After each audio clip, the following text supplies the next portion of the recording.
Qatar Freedom Party were holding their manifesto activations this past week and called for the president not to put that date on a Friday. The spokesperson, Mkhuleko Hlengwa, joins us now for his reaction. Good to have you, and thank you very much for your time. Do you think it was really a slip of the tongue by the deputy president, or was he testing waters? Well, it was both, in that there was a move to have the election on a long weekend precisely because of the reasons we articulated on Sunday, amongst others, to suppress the vote. The ANC is in trouble, and this is precisely why, amongst others, we are calling for greater transparency and legislative reforms insofar as the announcement of the date is concerned. You will know that in other countries they know today when they are voting in 4 years' time, because even the so-called consultation that took place today is a cosmetic exercise. We know for a fact that as per the ANC's own internal planning, the ballpark date was the 29th of May, but on assessing the trajectory of polls and their own internal problems, they were trying to sort of get around that, but obviously the tradition stood the test of time, and that elections actually in South Africa are best placed on a Wednesday. We as the IFP are election ready for the 29th of May.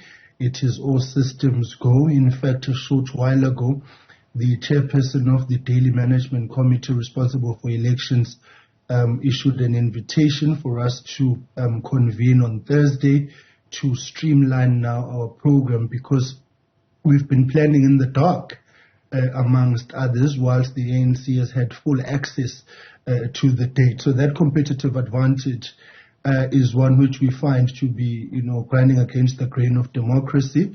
But be that as it may, these are all issues now we must deal with after the elections. The focus is firmly on the 29th of May, and we are going to roll out all our campaign plans up until that day. We do want to make one final clarion call to South Africans, those that have not registered to vote, to do so before the date is promulgated, because once that has happened, the voters' roll will actually close. So let's look at that a little bit more. I mean, of course, the date is at the helm of the president. He announces that's what the law says, and we can talk about the reform of that. But now the ball is in the court of the IEC, I suppose, in terms of the process as soon as this is promulgated. Your comments would have suggested that you have apprehension about interferences and a lack of transparency in the processes. Does that extend to the work of the IEC as well? No, it doesn't. The IEC doesn't proclaim the date. It merely informs the process of that date. It remains a political decision, and as I'm saying to you now, I have in possession here the ANC's election plan, which came out in December, and that plan had placed the 29th of May as the elections. And if you were to replay the clip which you played on Sunday and yesterday, of the comments that I made at the activation campaign, you will hear where I say I challenge the ANC to remain committed to its plan of action, which is the 29th of May. And so it's a moment of vindication as far as we are concerned, and precisely why we believe that there is a need for reforms insofar as the election date is concerned, because they quite clearly knew exactly what the plan was, and that's why I'm calling today's consultations a farce that took place. But it's all good and well. For now, this suffices. The focus now turns firmly to the 29th of May. On the 10th of March, the IFP President Mkhuleko Hlengwa will be launching an all-important manifesto for the country. The IFP manifesto is a credible and viable alternative to offer solutions to the myriad of problems that the country is faced with. It's a solutions-based manifesto to ensure that we give South Africans a viable option to come out of the problems that we have. We are going to fight hard in these elections. and we are going to ensure that all our structures are ready for these elections. In fact, we continue to inaugurate branches. There's some 1,180 branches ready for inauguration, and as part of our ongoing party mobilization growth of the party, that is also an election tool. Whilst we have concerns about the processes, about the date, we welcome this date, and we believe that it is consistent with what was generally expected, because there would have been no reason to delay the date into August, as the law would have allowed for 90 days after the last election. So bring it on. That's what we are saying. 29 May, South Africans have an opportunity to change the course of this country, and the IFP is availing itself to be the conveyor belt of that change.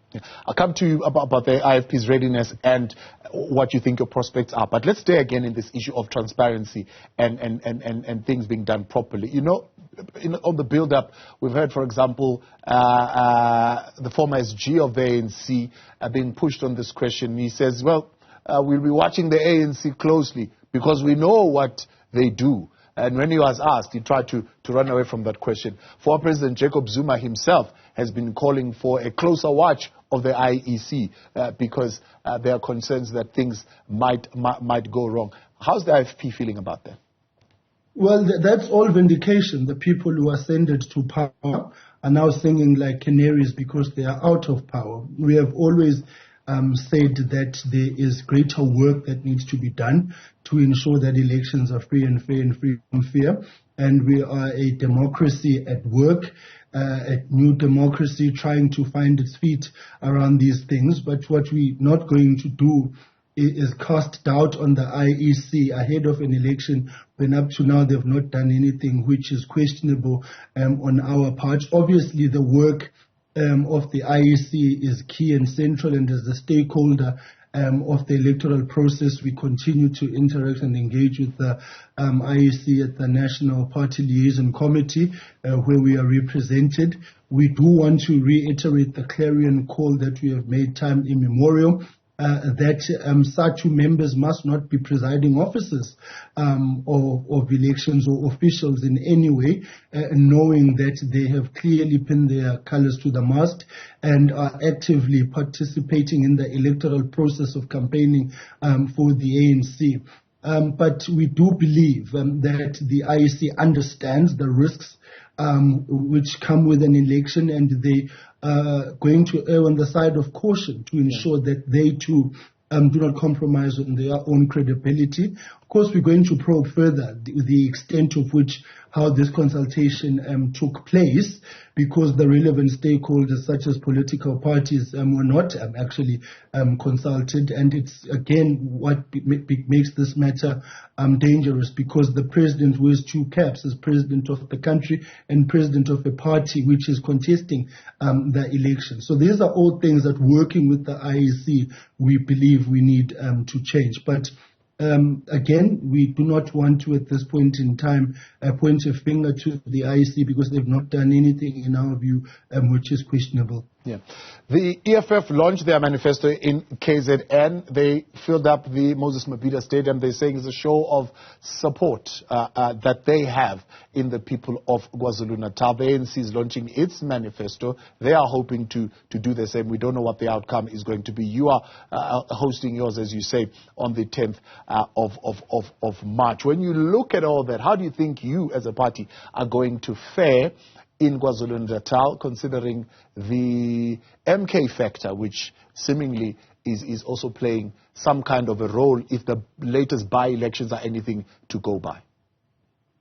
Well, we're treating all political parties as the same, and they've got their own plans. We've got our own plans. We have been planning for Moses Mabhida Stadium since October 2023, and we fundamentally believe that the work continues in a direction which points to us having a successful manifesto launch on the 10th of March. We are buoyed by the by-election results. We defended the ward in Abakulusit 3 weeks ago We defended a ward in Opongolo last week and took away a ward from the ANC last week as well. So as things stand now, the IFP continues to be on an upward growth trajectory, and we are confident that the plans that we are putting in place and have in place are going to yield maximum results for the IFP. The activation campaigns that we had over the weekend, or a dry run for the manifesto launch, and they went very well. The IFP president was in Rustenburg, and these activities will be continuing this weekend as well, ahead of the 10th of March. And so we are really making that clarion call to South Africans to come and hear us out, to hear the programs that we have, to hear the plans that we have. All we're asking for is a fair chance, and we are presenting ourselves again as a credible and viable alternatives to fix the problems in this country. Those whom have created these problems, who are in power, cannot be expected to be the ones who are going to solve the problems. They are part of the problem. They are the problem, and at the heart of the ANC lies the rot which continues to collapse this country and drive it towards being a failed state. And so come the 10th of March, we are going to be presenting a credible alternative. On the 29th of May, South Africans have got an opportunity to actually reclaim their country and to change course for all of us. The unemployment figures that came out today continue to be an indictment on the governing party. If you look at the very stale nature of the State of the Nation address by the President, it tells you exactly that they've run out of steam and run out of ideas. And the country is in trouble. There's no denying that. And so what needs to happen is we need change. And on the 10th of March, at that all-important manifesto launch, we believe we will be able to take South Africans into our confidence. Khona nabazoya ke mabhida nase abeyile baphula amazolo nje for indlovu. Final question. There are those within your Moonshot Pact or government that you're planning to form, indeed, in terms of a coalition, who are projecting a fall in the ANC in KwaZulu-Natal and in Gauteng. Let's stay in KwaZulu-Natal for a little bit. Do you see yourself getting a convincing majority in that province, so much so that you are going to lead that coalition? Well, there's no such thing as the Moonshot Pact anymore. I think that needs to be clarified in the public discourse, in that the idea which was there was evolved into something broader, which is now called the multi-party chart. And I think it's important that we call things what they are and acknowledge the evolution of ideas as they progress. It's a broad church of thoughts of political parties who are concerned about the country, but they do not take away from the individuality of each party. We are contesting these elections as the IFP. We are presenting first and foremost IFP solutions and an IFP manifesto on the table. But it is good to do preparatory work, because there is the possibility of coalitions, and we must not be found wanting when that reality prevails on the country. And we believe that our participation in the multi-party charter is one which is forward-looking, so that we do not scramble. You'll also recall that the time frame after the announcement of the date and the forming of government is very, very short. It's about 14 to 21 days or so. So we do need to prepare.